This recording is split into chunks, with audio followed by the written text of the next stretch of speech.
Selamat siang para netizen dimanapun kita berada, salam inspirasi bagi kita semua. Ini ada berita yang begitu mengejutkan begitu kan ya. Eh Roy Suryo begitu kan ya dengan Refli Harun ya, terus kemudian Ekro Seno begitu kan ya, Pak Seno begitu mendadak bertemu begitu ya. Ada apa dalam pertemuan-pertemuan ini? Ternyata begitu kan, ternyata ada sesuatu hal yang genting begitu kan. Ya langsung ketemu dengan Roy Suryo, dengan Michael, terus kemudian dengan Refli Harun dan sebagainya. Membongkar bagaimana ya hal yang kemudian apa namanya info begitu kan ya, info soal Rismon. nampaknya nampaknya yang mau masuk penjara ini nampaknya Rismon sendiri. Kayaknya lebih dulu Rismon ini begitu kan ya. Kenapa Bang Anda mengatakan seperti itu begitu? Karena dengan perbincangan yang kemudian hangat begitu kan ya, bahwa dalam beberapa podcast yang ada begitu, salah satunya podcast apa namanya Ekroseno begitu kan, terus kemudian update siapa lupa begitu, Dafri Harun membeberkan begitu, Roy Suryo ini membeberkan begitu kan. Ada hal yang kemudian Roy Suryo bisa bebas. Ada hal yang kemudian diungkapkan begitu kan ya. Nggak tahu ini apakah apa namanya bebas dalam artian bahwa tidak ditahan atau bagaimana. Tapi yang jelas pertemuan-pertemuan seperti ini menunjukkan bahwa nampaknya Roy Suryo dengan kawan-kawan mereka sudah mendapatkan angin segar, lampu hijau begitu kan ya. Salah satu apa yang diobrolkan oleh Refli Harun dan Roy Suryo, terus kemudian oleh apa namanya oleh Ekro Seno begitu kan, itu sangat luar biasa begitu ya. Coba kita tonton ya, coba kita tonton seperti ini. Miripan foto, jadi bukan dokumen secara keseluruhan juga. Tapi ada yang menarik, Mas. Iya. Saya potong. Tadi pada saat live saya tadi di Kompas TV sore tadi, Pak Ugro, saya ketemu dengan Ade Darmawan, ya, Pegogon. Ya, dalam pembicaraan santai. Terus kemudian saya bilang kan, wah ini handphone, untung handphone saya nggak disita. Lah Gogon sendiri itu, ya ini apa perkataan saya bisa dipertanggungjawabkan ya. Karena tadi kami ngobrol berdua, dia bilang memang enggak Mas, yang harusnya disita tuh laptopnya Rismon.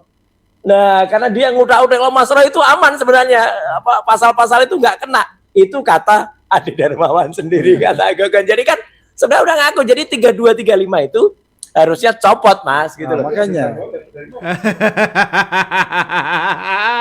ini kan akhirnya kan ini masalah soal apa namanya soal hukum yang ada begitu kan ya. Yang kemudian disita itu adalah laptop Rismon. Wih, Adi Dermawan kabarnya mengakui begitu kan bahwa Roy Suryo bebas soal itu.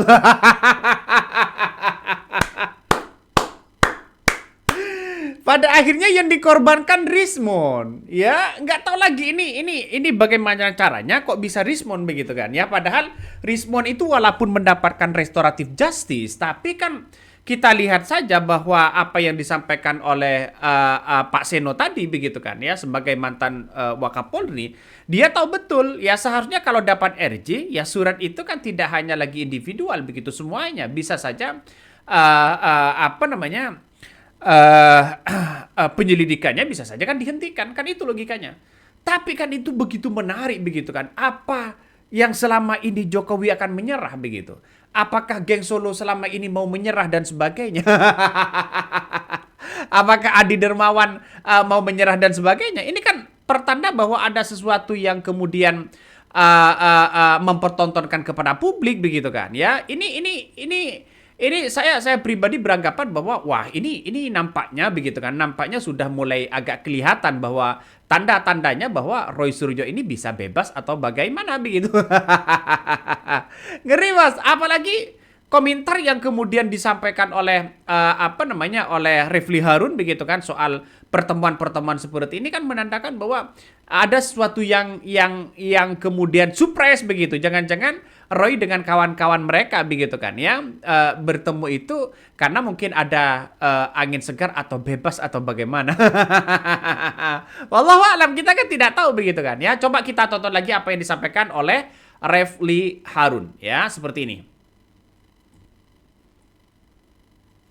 Nah itu yang nggak tahu Pak, itu yang nggak tahu Pak Ugro. Nah, tapi sekarang karena dia masih dicantumkan, ini kan bisa menjadi alat untuk menakut-nakuti kan jadinya kan, alat untuk bargaining power bahwa wah Anda bisa ditahan. Padahal kalau kita lihat kalau 32 dan 35 itu tidak lagi disertakan dan pasal 28 yang dispute itu tetap kembalikan pada KUHP yang baru karena itulah maksudnya.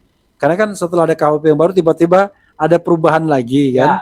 Nah, tetapi kalau kita bicara maksudnya bahwa itu adalah KUHP yang baru sebagaimana ada penyesuaian kan, disesuaikan dengan KUHP yang baru, maka yang terjadi adalah tidak akan ada lagi misalnya proses penahanan apapun. Nah, kan sudah jelas. Kalau sudah mengikuti KUHP yang baru ini, begitu kan, maka tidak ada lagi proses penahanan, ya bahkan tersangka pun begitu kan, ya karena kan sudah mengikuti undang-undang yang baru begitu. Tapi kan orang-orang akan melihat apakah Roy Suryo, apakah Rismond ya dengan kawan-kawannya, ya dengan pengacaranya akan terusik lagi begitu kan, ya karena ini sudah mendapatkan restoratif justice tapi nggak tahu arahnya kemana Rismond, apakah ini ditahan lagi atau tidak begitu. Tapi yang jelas para pendukung-pendukung Jokowi sekarang ini sudah mulai menyerah satu persatu.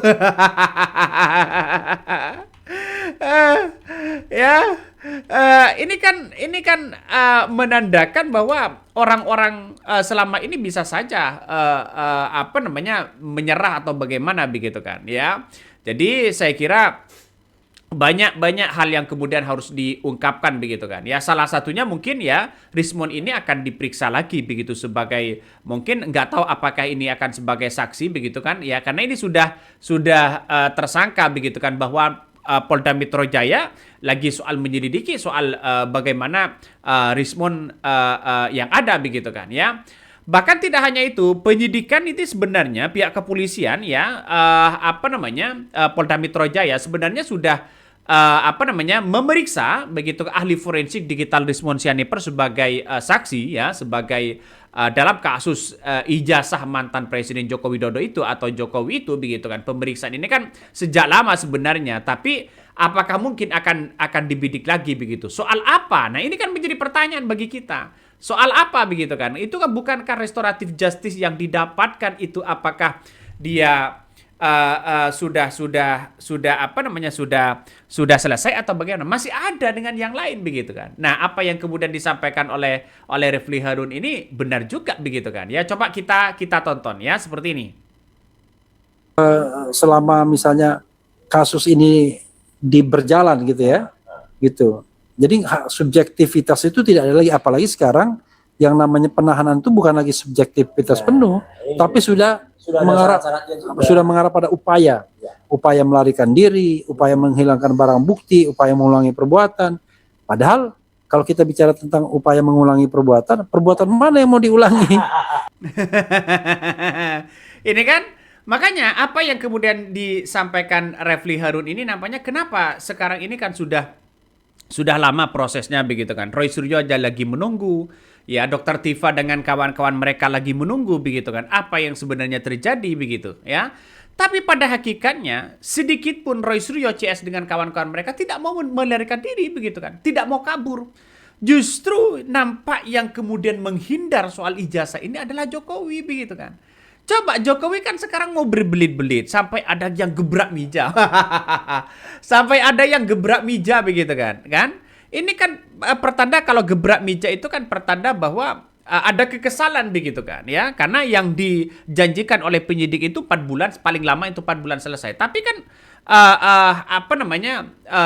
sampai hari ini masih tidak menemukan titik temu begitu kan. Ada apa di balik ini semua? Kan orang pasti berpikir itu begitu. Nah, salah satu yang kemudian muncul hari ini adalah soal bagaimana seorang Jokowi begitu kan. Apakah Jokowi nanti akan diperiksa juga begitu kan? Seharusnya kan diperiksa juga begitu kan sebagai bentuk bahwa Jokowi kan punya ijazah. Ayolah tunjukkan ijazahnya kan, kira-kira seperti itu begitu kan. Tapi kan ini kan sudah lama kasus-kasusnya seperti ini kan lama begitu. Tapi kan Roy Suryo pada hakikatnya sekarang kan memberikan pernyataan yang begitu luar biasa begitu, bahkan menantang di pengadilan. Tapi seorang Jokowi sampai hari ini masih belum ada untuk di pengadilan dan sebagainya begitu kan ya. Malah Jokowi sekarang sibuk ya mengurusi partai PSI. suruh nunjukkan ijazah palsunya saja tidak apa namanya tidak bisa kepada publik. Ada apa begitu kan? Orang kan pasti menertawakan itu begitu. Ya pada akhirnya Roy Suryo menang. Ya 5 langkah Roy Suryo menang begitu kan. 2 langkah Roy Suryo sudah menang 5 kali begitu. Aduh. Coba kita tonton lagi. Karena perbuatan yang dipermasalahkan masih dalam debat apakah itu tindak pidana atau bukan. Kalau melarikan diri ya tidak mungkin, orang sudah setiap saat ada wajib lapor. Menghilangkan barang bukti apa? Orang semua barang bukti sudah disita mereka, walaupun itu bisa direplikasi karena itu adalah link-link media sosial. Jadi menurut saya dari awal kasus ini jadi amburadul, parah amburadul. Nah, ini kasus seperti ini sejak awal ini sudah parah kabarnya begitu kan. Sudah amburadul begitu.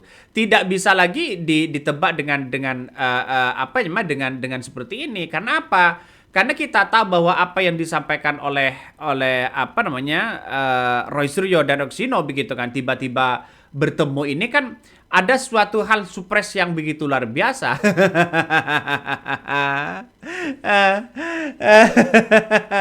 Ini paling krusial kabarnya ya. Ini membongkar fakta baru bagaimana apa yang terjadi begitu kan ya soal kasus-kasus seperti ini begitu. Kita tunggu saja. Jangan-jangan ini akan membongkar bagaimana bobrok seorang mantan presiden.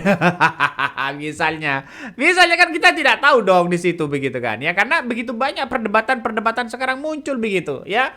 Pertemuan dadakan ini begitu kan ya, Roy Suryo, Refli Harun dan Pak Seno ini kan ada sesuatu ya hal yang genting yang kemudian harus disampaikan begitu kan. Apakah ini kejutan SP3 Roy Suryo ya? Apa namanya sudah gugur atau bagaimana? Misalnya begitu kan. Ini kan pasti ada kaitan hal-hal yang kemudian kita telusuri begitu kan ya, soal bagaimana SP3 ya siapa tahu lah begitu kan. Karena kita juga tidak tahu begitu soal hal yang kemudian terjadi selama ini begitu kan. Apa yang kemudian menjadi tontonan kepada publik ya dan sebagainya begitu. Ini saya pribadi melihat bahwa ini nampaknya sudah keren ini. Nampaknya sudah menemukan titik temu atau bagaimana begitu kan. Coba kita tonton apa yang disampaikan oleh Pak Seno ya, seperti ini. Fitnah. Berarti itu ada unsur sesuatu yang sudah ditemukan oleh yang terlapor, yang dilaporkan. Dan yang dilaporkan namanya apa memang baik, Pak? Nah, belum tentu namanya baik ya. Jadi orang yang dituduh mencemarkan nama baik itu berarti dia punya bukti. Betul. Ya kan? Ya. Itu pencemaran nama baik. Ya. Tapi kalau berkaitan dengan fitnah, berarti total 100% tidak ada dokumen atau barang apapun yang asli, ya kan? Ya. Jadi kalau menurut saya 311 tidak tepat diterapkan seperti itu, walaupun 310 pencemaran nama baik juga belum tentu tepat seperti itu, ya kan? Tapi kalau digabung 310 pencemaran nama baik dan 311 fitnah itu berkasnya seperti apa saya tidak tahu. Betul. Ya kan? Jadi ini untuk edukasi pada publik. Ya. Nah, makanya orang kan pasti cerita begitu kan ya soal P21 itu apakah ini hanya hoax saja atau bagaimana? Karena dalam beberapa bulan begitu kabarnya akan mengumumkan soal bagaimana SP3 atau P21. Tapi kan sampai sekarang belum ditunjukkan kepada publik seperti apa begitu. Aduh.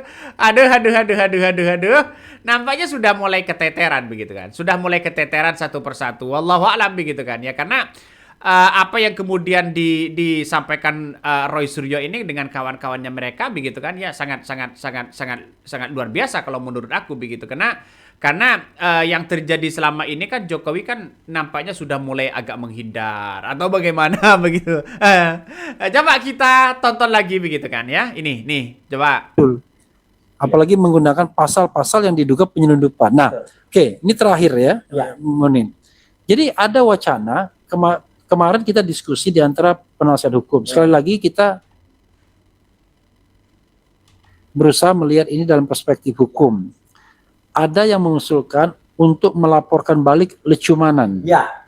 Kenapa dilaporkan balik? Karena setelah dari gelar perkara khusus, kita tahu bahwa pasal yang dilaporkan mereka adalah pasal yang akhirnya dimasukkan ke dalam laporannya penersangkaan itu, yaitu pasal 28 ayat 2. Nah, yang jadi masalah adalah Pak Ugro ya, mereka merasa bahwa kenapa mereka melaporkan dengan pasal 160 dan 28, 160 KUHP ya, dan pasal yang lama dan pasal 28 ayat 2, karena mereka merasa dirugikan sebagai entitas pradi bersatu.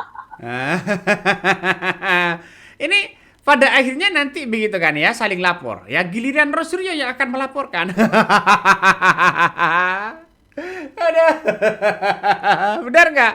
Giliran Roy Suryo yang akan melaporkan itu begitu, ya.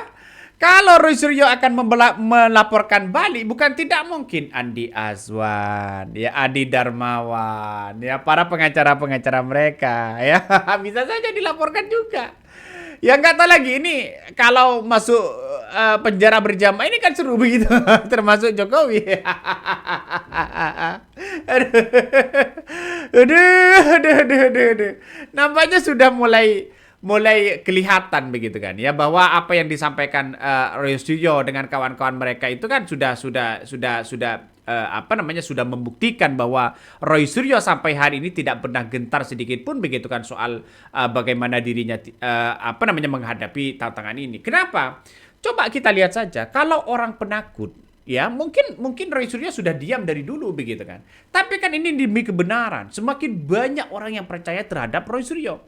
Jokowi tak kunjung menunjukkan ijazahnya berbelit-belit, kuasa menyewa pengacaranya, kuasa hukumnya dan sebagainya. Ini kan orang mempertanyakan itu sampai hari ini, bayangkan. Ini kan begitu ngerinya ijazah ini. Ada apa? Kalau ingin memenjarakan Roy Suryo kan gampang, kita tinggal saja tidak usah menyewa sana sini bukti-bukti yang banyak gitu. Tunggu jangan tunjukkan aja ijazahnya selesai begitu. Nah, ini Roy Suryo ini membongkar begitu kan bagaimana hal-hal yang kemudian dirinya bisa bebas. Coba kita tonton. Organisasi ojek korban. Iya, jadi mereka jadikan diri melapor karena ini kan sebenarnya kan delik aduan sesungguhnya. Kita juga mempermasalahkan ketika mereka mendalilkan bahwa kami sebagai pradi bersatu dirugikan, padahal itu organisasi, bukan manusia dan lain sebagainya. Silakan Pak Ugro. Ya, sebentar. Sekalian Mas Refli izin, Pak Ugro juga izin. Mumpung orangnya sama, Lecumanan ini juga saya ingin minta pendapat Mas Refli dengan Pak Ugro ya, Pak Ugro. Karena Lecumanan itu kemarin melakukan perkataan di depan Polda Metro Jaya. Ya, ayo Pak Kajati, segera lakukan ini. Ayo Pak di Reskrim dia desek-desek gitu. Dan malah dia menawarkan Pak 10 juta rupiah kalau kasus ini kemudian tidak P21 minggu ini. Nah ini sudah lewat minggunya. 2 orang Pak Ugro yang mengatakan itu. Selain Lecumanan ada juga ini orangnya, ya Eli Danetti namanya. Dan menariknya Eli Danetti sekarang tampak kebakaran jenggot sekarang pakai kan makanya awalnya sesumbar itu begitu kan ya, dianggap bahwa pengaruh Jokowi itu sangat kuat di waktu itu begitu kan ya, keluar di depan Kapolda, dalam minggu ini P21 akan tersangkakan, akan dipenjara, akan ditahan dan sebagainya. Ya sekarang pengaruh Jokowi sudah nol. Semua masyarakat sudah cerdas melihat situasi dan kondisi ini. Ya, artinya apa? Artinya jangan dipertaruhkan begitu kan? Ya, pihak penegakan hukum begitu. Kalau memang asli, kalau memang palsu, itu aja sebenarnya.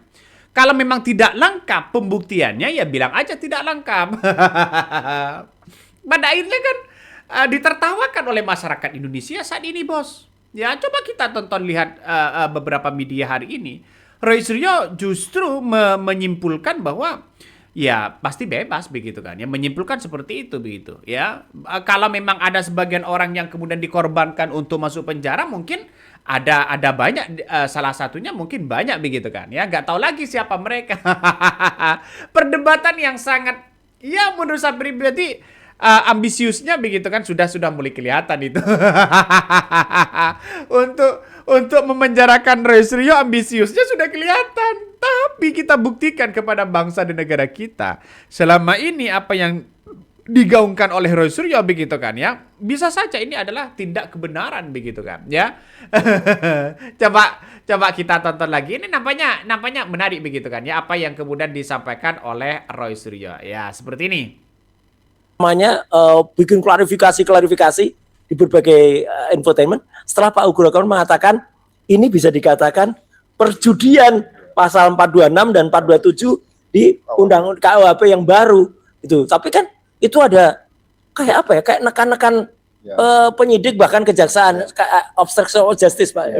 Monggo Pak Ugro, soal Lecu dan soal Eli dan Neti ini Pak Ugro, saya tambahkan dikit. Ya. Nah makanya seolah-olah begitu kan, seolah-olah orang-orang geng Solo ini begitu kan, seolah-olah yang bisa mengatur itu, mengatur hukum, mengatur ini, mengatur itu.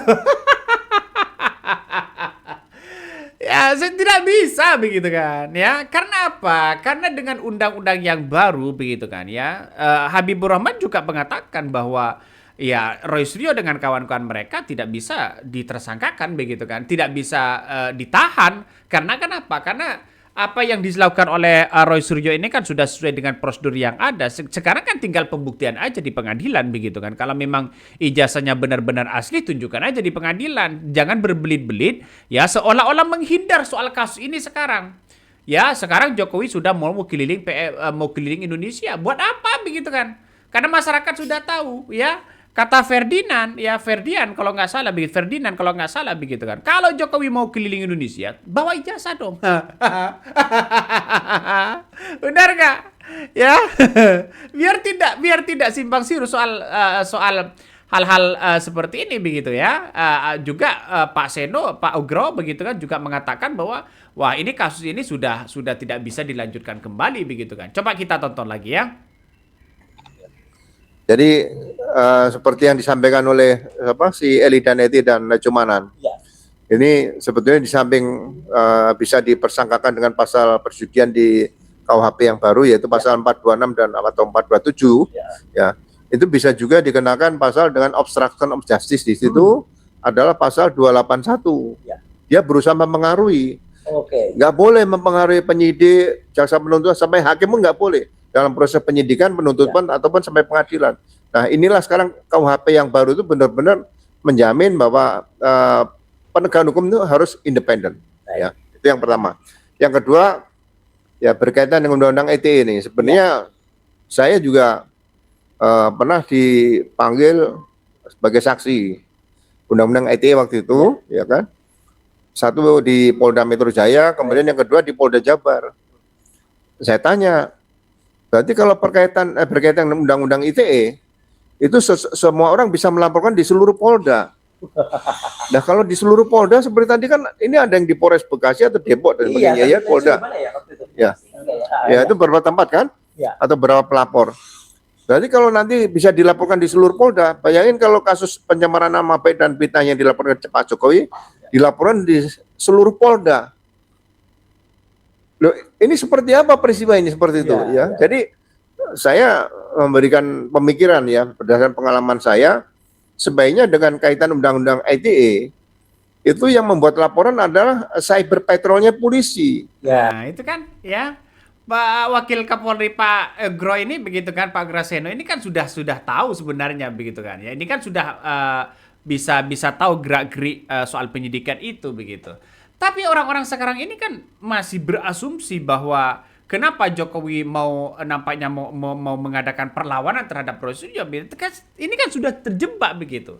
Mau laporkan, Roy Suryo mau dilaporkan beberapa kali di situ begitu. Banyak laporan Roy Suryo begitu ya. Termasuk ya orang Jokowi melaporkan klaster pertama dan klaster kedua. Dan sekarang tidak lagi begitu klaster pertama dan klaster kedua begitu. Justru yang melaporkan itu adalah melaporkan sekarang berubah jadi personal. Aduh. Kok bisa berubah seperti itu begitu kan? Yang awalnya jadi klaster ya dan sekarang sudah jadi personal. Ini kan lucu begitu pada akhirnya. ya orang-orang seperti Egy Sujana, Rismon, ya Damai Hari Lubis, kan dia bebas sudah dapat restoratif justice begitu. Dan disitulah mungkin seperti Firdaus kan pinter begitu kan, sudah mengakui bahwa tidak bisa Roy Suryo itu kan tidak bisa ditahan dan sebagainya begitu. Makanya kalau ini dipaksa Roy Suryo dan ditahan, ini kan melampaui melampaui penyidik begitu kan, melampaui jaksa. Ini tidak boleh. Bisa saja ini akan digugat lagi oleh Roy Suryo dengan kawan-kawan mereka. Kawan-kawan mereka begitu kan ya, mungkin akan sudah terjebak dengan pola-pola bagaimana Roy Suryo memainkan peran begitu dengan kawan-kawan mereka sehingga Jokowi tidak bisa berkutik lagi. Aduh, bisa saja seperti itu kan, kita tidak tahu begitu. Ya, makanya saya pribadi ya melihat bahwa konteksnya adalah bahwa Roy Suryo hari ini sudah di atas angin begitu kan. Ya sudah tidak bisa lagi kemudian mau ditahan atau bagaimana begitu kan. Orang-orang kan pasti tahu begitu ya. Jadi Pak Agroseno ini kan sudah berpengalaman begitu kan ya. Bagaimana soal keadilan dan sebagainya begitu. Dan bahkan P21 atau SP3 sudah tidak lagi muncul hari ini begitu kan ya. Bisa saja ini kan bisa saja dihentikan atau bagaimana. Ini kejutan besar begitu kan. Ya kita tunggulah begitu. Baik, Clubhouse. Akan ada kejutan-kejutan lagi begitu atau penghentian penutupan aduan Jokowi atas Roy Suryo atau bagaimana begitu. Ini kan menarik begitu. Kenapa kok menarik? Ya bisa saja apa yang kemudian disampaikan oleh beberapa orang begitu kan, bahwa apakah Jokowi akan mencabut laporannya atau sudah tidak lagi ikut-ikutan masalah soal ini. Kalau seorang Jokowi ikut-ikutan begitu kan, ya artinya masih mau melaporkan Roy Suryo di situ begitu. Ini kan sampai menjadi spekulasi sampai hari ini begitu. Tapi kita tunggu saja bos ya. Roy Suryo ini bisa saja akan mendesak juga begitu kan untuk segera tunjukkan ijazah Jokowi dan sebagainya. Oke, mungkin itu yang kami sampaikan ya. Tonton terus di channel Honda Podcast Rakyat ini, jangan lupa di subscribe.